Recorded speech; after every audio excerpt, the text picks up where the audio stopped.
We are playing with camp friends again today. It's gonna be so much fun.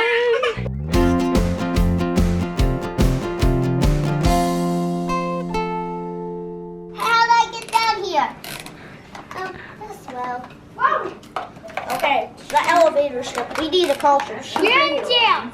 This is the kid down, Mom. Okay. This is the kid down. Guys, look what I found. Let's see the actual vehicle. Guys, look what I found. That's guys, up here.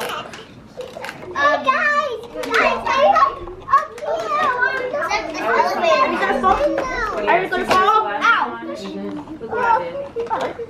Ezra. This little baby is so cute. It makes me really miss Hallie because they're so tiny. This is my friend OJ. Hi, painting my nails. Hannah's painting Zaria's nails over here. What colors are you picking? Is she picking them or are you picking them? She's picking them. Nice. I did this. I did this hand. Yeah.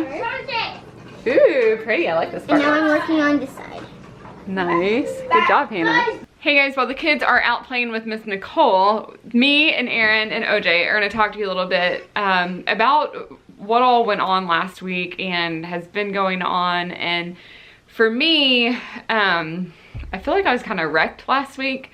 I don't know, like last week just hit me a lot harder than all the events that have been going on this past week. And I'm so thankful to have Aaron and OJ here to be able to ask them, like, what's going on?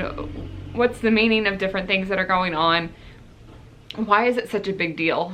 Because I feel like just last year really was when my eyes started to open that there is an issue. So I just wanted to share with you guys my dialogue of learning through this stuff because I want to learn about it. And I think there's a lot of people that do want to learn about it but might not have somebody that they feel comfortable talking to. So yeah, so you can just join us in our conversation. Part of this is just I'm confused and I don't even understand my own emotions with it. Yeah. And even last night when I started looking for when I started researching for actual data, actual numbers, like there was a part of me that didn't want to look into it because I was afraid of what the truth was going to be. I started looking up like how long ago was this? When I was little, and they would talk about slavery and talk about Martin Luther King Jr. Like, I felt like that was like so long ago, like so far gone in the past.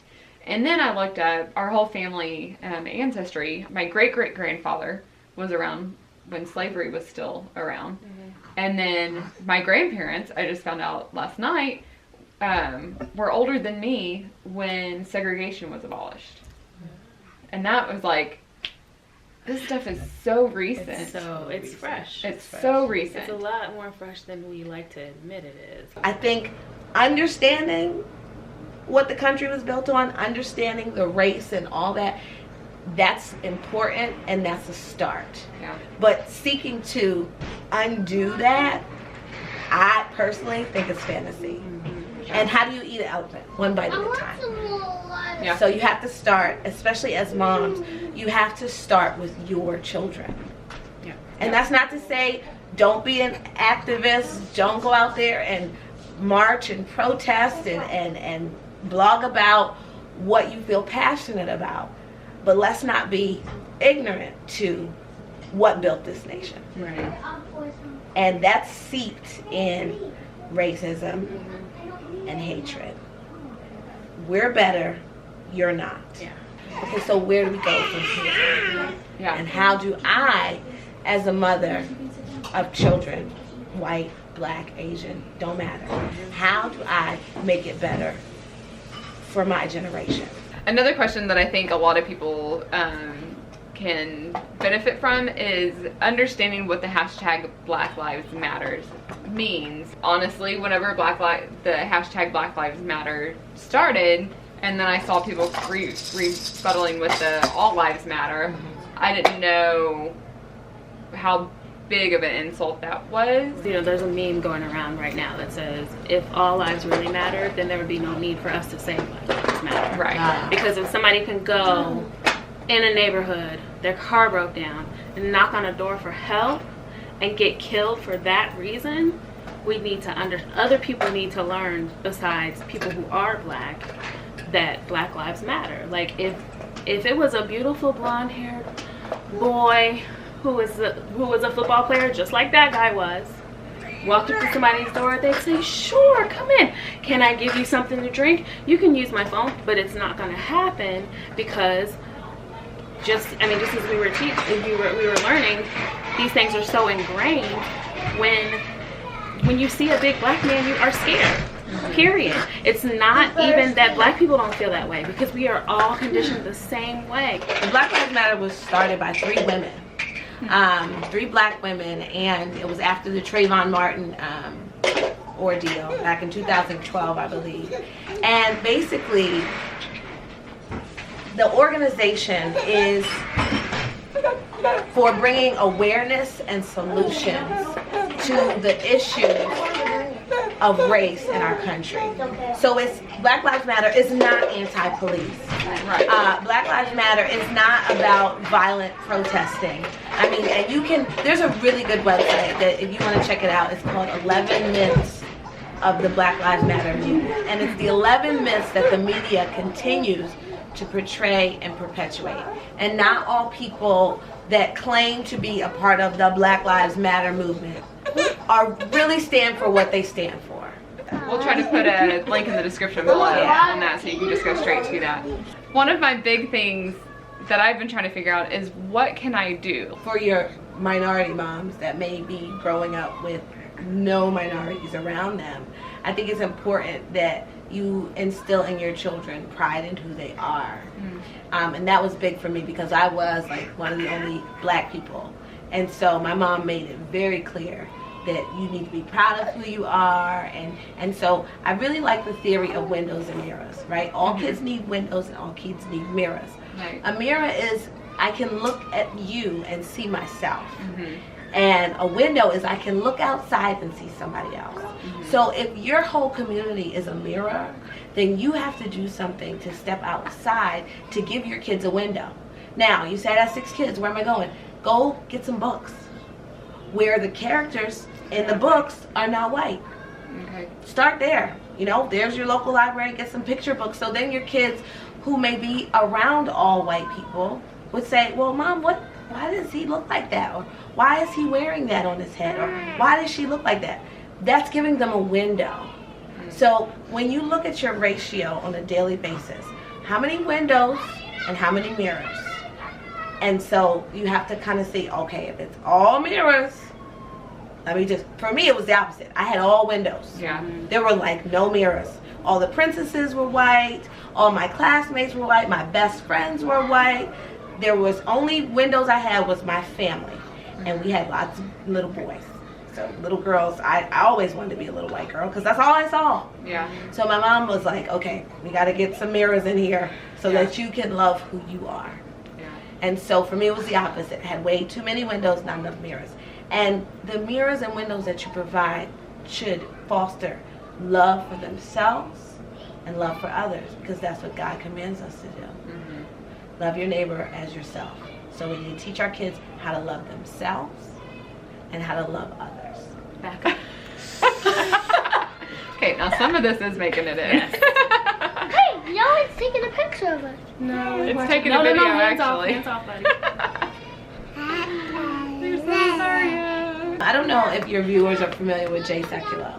He's a radio commentator. He's a very right.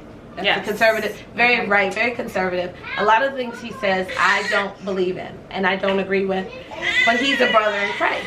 And so I try to listen to him, because if I'm only listening to people who think like me, then I'm not going to hear the other side and how other people think. Yeah. So if I'm like, oh, hashtag anti-Trump, and not really listening to people who are for him, then I'm not hearing the other side. And so I was listening to him, and something he said was so on point and so profound that I was like, you know what, thank God that I put away my own issues that I have with his political views and what I may think about what he's saying, to hear what he said. And what he said was, as believers, we need to pray, but we don't need to pray for our nation as in help those people. He said, whatever you think. If you're anti Black Lives Matter and you think the whole issue is with the black people, then your prayer shouldn't be like, help those black people because they're out of control. Or if you're black and you're like, oh, it's just the cops and this crooked government, and God help our nation, help our government because it's just out of control. He said whenever Israel turned their back on God, God led them into captivity and led them into crazy situations.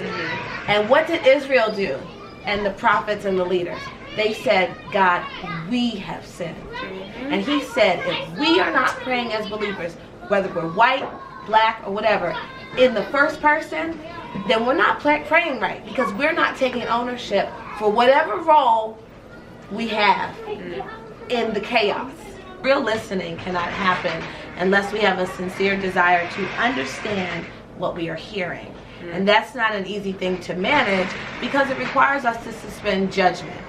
We have to give other people the space and safety to be honest, and we can't respond defensively when we're listening. And that has really helped me, because what I've done is I've been following people that do not believe what I believe, do not feel the way I do. And I've been reading these comments that to me are very racist and very hateful. But I say, God help me, because I know that a house divided against itself cannot stand. And right now, our nation is divided. It's them versus us, and whatever you categorize it. And so I'm purposely listening to the people that I feel do not represent what I believe, and trying to hear why they may believe what they believe. And like you said, a lot of it is seeped in plain ignorance. Yeah, some of it is seeped in hate, and God says you have to pray for your enemies and pray for those who hate you. So you know what, after I read a post that lights me on fire, I have to say, wait, do I want this person to burn in hell? No, I don't. I don't care how hateful their comments are. And so I pray for them. I pray for their salvation. But those that are ignorant, am I giving people like you the space to come to me and say, look, I have no idea, like, these shootings are happening, but it's not in my world. Wait, am I giving you the space to say that without me going, well, it should be in your world. I can't believe you don't care about us. You're supposed to be a believer. Let's give people the space to listen. And are white people giving us the space to say, we're pissed off and enraged, and we've been treated like crap since 1776 when we were brought over here. Our ancestors didn't even want to come over here. One more mommy tip. Even if you homeschool, go to the public schools. Go to their sporting events. That is a different culture. People who go to public school and people who go to private school and people that are homeschooled, they have a different culture. So I mean, no matter if you are all white, there are still different things that you can learn from different people, and especially if they're different, you know, actual cultures than you, like black, white, Asian, Latino, whatever, because that's just a way that you have things in common with people, just like going to the library and story time and things like library events. When you go and do missions, local missions, soup kitchens, and things like that, you are exposing yourself to different cultures. Spend the time. Don't just go in and go and roll out. You just go and spend the time. Relationship is what heals things. Trust is built on that. Exactly. Thank you guys for watching and listening, and if you have any questions that you have, feel free to ask them in the comments. Again, be respectful about the conversation, because there's been a lot going on in our country, and for a while, but I feel like people are starting to be aware of it, and it's okay to have questions, but we need to respect and love each other. So we're gonna try to gather all the kids to take a group picture. We'll see how this works. I'm kind of excited. We have a lot more kids now than the last time we tried doing this. Last time y'all were here and we did a picture, there was 5 kids in us. That's adorable. This is about to be my. All right, y'all get the pictures. I have the video. Undivided. 1, 2, 3. Undivided. Only watch this show. Just repeat. Just repeat the episodes. No. It's 10 years worth of episodes. This is totally an outtake, but sometimes I just finished grad school, and sometimes when I was just totally overwhelmed, I would just turn on the Schmoyers. I would fall asleep to the Schmoyers. I'm like, you know, they make me happy.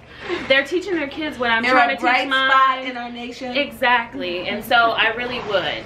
And also calling and kicking. because they crack me up. They're But, hilarious. but I definitely would. You guys, I would fall asleep to. I like my friends. I love them. They're You can follow them on Facebook and Twitter. Yes. And Instagram.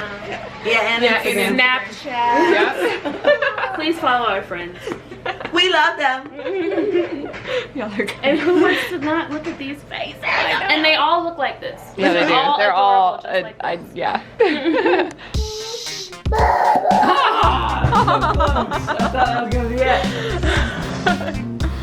He did just a second ago, like have like a teeny tiny little one that popped pretty quick.